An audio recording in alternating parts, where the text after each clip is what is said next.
আবারও মার্কিন যুদ্ধজাহাজ ও ইসরায়েলি সামরিক ঘাঁটিতে ইয়েমেনের ভয়াবহ ড্রোন হামলা। আরো বিস্তারিত জানিয়ে দিব। এদিকে দ্বীপ্রতে ঝাঁকে ঝাঁকে ড্রোন হামলা, রাশিয়ার বহু হতাহত। এবার ইসরায়েল স্পষ্টভাবে গাজা দখলের চেষ্টা করছে, অভিযোগ উত্তর কোরিয়ার। এদিকে যুক্তরাষ্ট্রের চাপের মুখে পিছু হটবে না ইরান।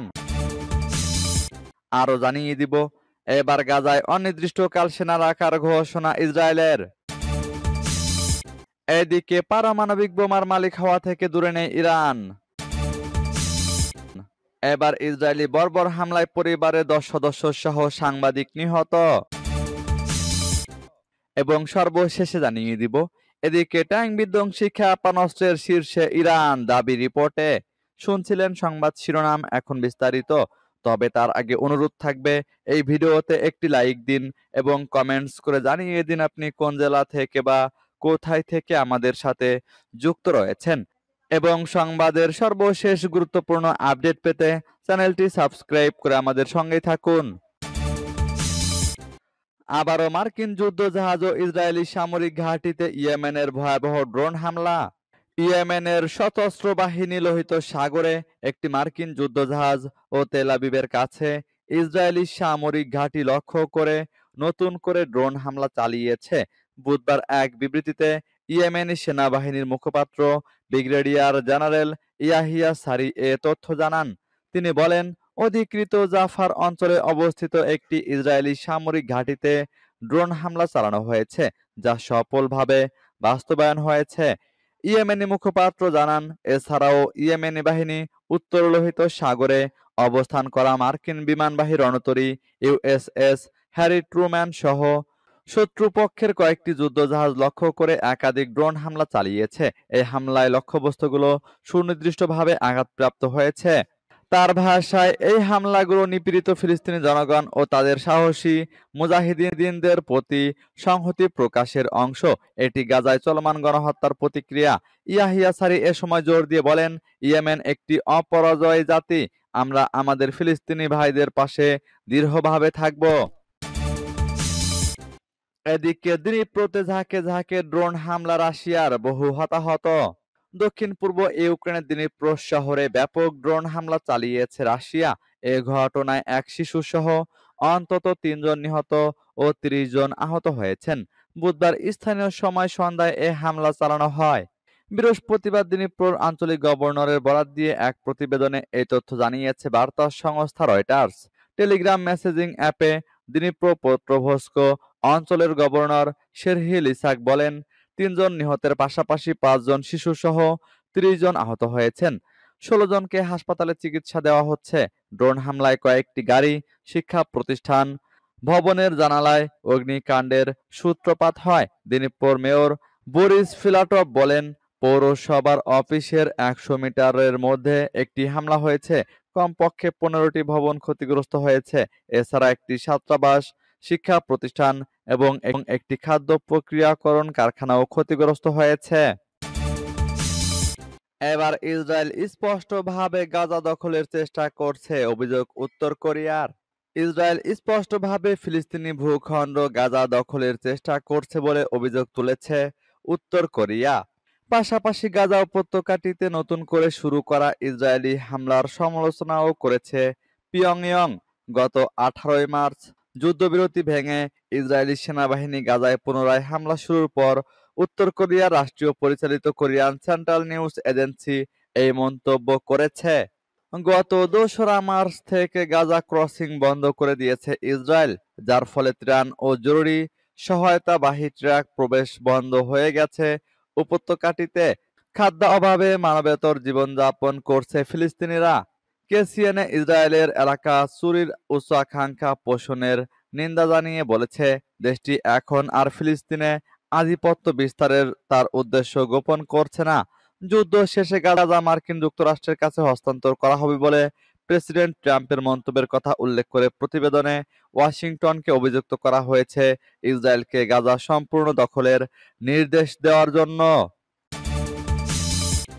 এদিকে যুক্তরাষ্ট্রের চাপের মুখে পিছু হটবে না ইরান। পারমাণবিক কর্মসূচি নিয়ে যুক্তরাষ্ট্রের চাপের মুখে ইরান নতি স্বীকার করবে না।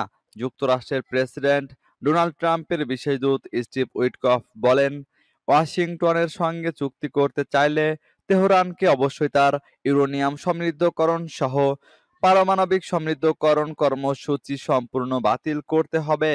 আগামী শনিবার মাঝখানে দ্বিতীয় দফা আলোচনা শুরুর আগে এ দাবি জানিয়েছে যুক্তরাষ্ট্র।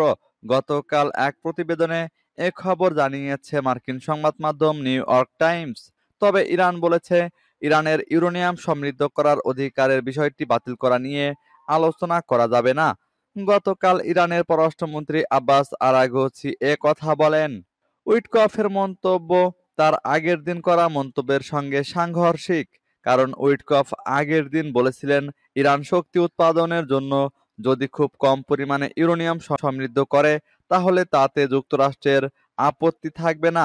অথচ মঙ্গলবার এক বিবৃতিতে উইটকফ বলেন, মধ্যপ্রাচ্যে শান্তি, স্থিতিশীলতা ও সমৃদ্ধির জন্য যেকোনো চূড়ান্ত ব্যবস্থার মধ্যে একটি কাঠামো তৈরি করতে হবে, যার অর্থ ইরানকে তার পারমাণবিক সমৃদ্ধকরণ এবং অস্ত্রায়ন কর্মসূচি সম্পূর্ণ বাতিল করতে হবে। এবার গাজায় অনির্দিষ্টকাল সেনা রাখার ঘোষণা ইসরায়েলের। গাজা, লেবানন এবং সিরিয়ার কথিত নিরাপত্তা অঞ্চলে অনির্দিষ্টকালের জন্য তাদের সেনা মোতায়েন থাকবে বলে ঘোষণা দিয়েছেন দখলদার ইসরায়েলের প্রতিরক্ষামন্ত্রী ইসরায়েল কাতজ। তার এই ঘোষণার কারণে হামাসের সঙ্গে যুদ্ধবিরতি চুক্তির আলোচনা আরও কঠিন হয়ে যেতে পারে। গত মাসে চুক্তি লঙ্ঘন করে গাজায় ফের তীব্র হামলা শুরু করে ইসরায়েল। এরপর গাজার বিস্তৃত অঞ্চল দখল করে নেয় ইসরায়েলি সেনারা। এছাড়া গত বছর লেবাননের সশস্ত্র গোষ্ঠী হিজবুল্লাহর সঙ্গে চুক্তির অংশ হিসেবে লেবানন থেকে ইসরায়েলি সেনাদের সরে যাওয়ার কথা থাকলেও দখলদার ইসরায়েল তাদের সেনাদের প্রত্যাহার করে নিতে অস্বীকৃতি জানিয়েছে। এর সঙ্গে গত বছরের ডিসেম্বরে সিরিয়ার সাবেক স্বৈরাচার প্রেসিডেন্ট বাশার আল আসাদের পতনের পর সিরিয়ার গোলান মালভূমির আরও বড় একটি অংশ দখল করে নেয় ইসরায়েল।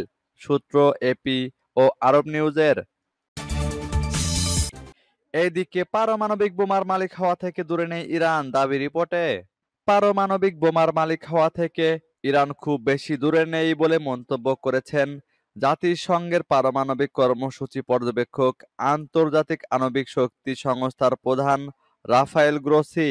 তেহরান সফরের কয়েক ঘন্টা আগে বুধবার ফরাসি সংবাদ মাধ্যম লা মন্ডেকে দেওয়া সাক্ষাৎকারে এই মন্তব্য করেন তিনি। রাফায়েল গ্রোসি বলেন, পারমাণবিক বোমার সক্ষমতা অর্জন থেকে এখনো একটু দূরে আছে ইরান, তবে তারা এটি অর্জন করা থেকে খুব বেশি দূরে নেই, আর এটা সবাইকে স্বীকার করে নিতে হবে। গ্রোসি একটি ধাঁধার সঙ্গে পারমাণবিক অস্ত্রের বিকাশের তুলনা করে বলেছেন, ইরানের কাছে পারমাণবিক সরঞ্জামের অনেক টুকরো আছে এবং তারা শেষ পর্যন্ত একদিন সেগুলো একত্রিত করতে পারে। বুধবার রাতে ইরান সফরে যাওয়ার কথা রয়েছে আইএই এর প্রধান রাফায়েল গ্রোসির। তেহরান সফরে গিয়ে সেখানকার জ্যেষ্ঠ কর্মকর্তাদের সঙ্গে বৈঠক করবেন তিনি। এবার ইসরায়েলি বর্বর হামলায় পরিবারের 10 সদস্য সহ সাংবাদিক নিহত। গাজা শহরে বুধবার ইসরায়েলি বিমান হামলায় একজন ফিলিস্তিনি সাংবাদিক এবং তার পরিবারের 10 সদস্য সহ নিহত হয়েছেন। এক প্রতিবেদনে ওয়াফা নিউজ এজেন্সি এ খবর জানিয়েছে। স্থানীয় সূত্রে বরাতে প্রতিবেদনে জানানো হয়, ইসরায়েলি যুদ্ধ বিমান গাজা শহরের পূর্বে আলতুফা এলাকার সাংবাদিক ফাতিমা হাসনের বাড়িতে বোমা হামলা চালিয়েছে। এর ফলে তিনি এবং তার পরিবারের 10 সদস্য সহ নিহত হয়েছেন, যাদের মধ্যে নারী ও শিশু রয়েছে। গাজা উপত্যকায় ফিলিস্তিনি জনগণের উপর ইসরায়েলি বর্বর আগ্রাসন শুরু হওয়ার পর থেকে কমপক্ষে 210 জনেরও বেশি সাংবাদিক নিহত হয়েছেন। এটি আধুনিক ইতিহাসে সাংবাদিকদের উপর সবচেয়ে মারাত্মক গণহত্যা বলে বিবেচিত। অপর এক প্রতিবেদনে ওয়াফা নিউজ এজেন্সি খবরে বলা হয়েছে, অধিকৃত পশ্চিম তীরের রামাল্লার কাছে বেইত শিরা গ্রামে সাংবাদিক ইব্রাহিম আবু সাফিহের বাড়িতে অভিযান চালিয়ে তাকে গ্রেপ্তার করেছে। এদিকে ট্যাঙ্ক বিধ্বংসী ক্ষেপণাস্ত্রের শীর্ষে ইরান, দাবি রিপোর্টে। ইরানের প্রতিরক্ষা শিল্পের অন্যতম প্রধান অগ্রাধিকার হলো ট্যাঙ্ক বিধ্বংসী ক্ষেপণাস্ত্র উৎপাদন। ইরাক এবং ইরানের মধ্যে 8 বছরের যুদ্ধের সময় ট্যাঙ্ক বিরোধী গাইডেড ক্ষেপণাস্ত্রের পর্যাপ্ত সরবরাহের অভাব ছিল। যুদ্ধ শেষ হওয়ার পর এই ক্ষেত্রে ইরান বিশেষ মনোযোগ দেয়। বেশিরভাগ পুরনো অ্যান্টি আর্মের মিসাইলের জন্য ব্যবহারকারীকে লক্ষ্যবস্তুর সরাসরি দৃশ্য এবং আঘাতের মুহূর্ত পর্যন্ত অবিরাম নিয়ন্ত্রণের প্রয়োজন হতো। আধুনিক যুদ্ধক্ষেত্রে উন্নত সেন্সর এবং ড্রোন সহ এই বৈশিষ্ট্যটি উৎক্ষেপণের স্থান আবিষ্কার এবং ব্যবহারকারীর উপর আক্রমণের ঝুঁকি বাড়ায়। ফায়ার অ্যান্ড ফরগেট এবং টপ ডাউন আক্রমণ ক্ষমতা সম্পন্ন ক্ষেপণাস্ত্রের প্রয়োজনীয়তার কারণে জ্যাভলিন এবং স্পাইকের মতো সিস্টেমের বিকাশ ঘটে। আলমাস ক্ষেপণাস্ত্রের মাধ্যমে ইরানও এই একচেটিয়া আধিপত্য ভেঙে ফেলেছে।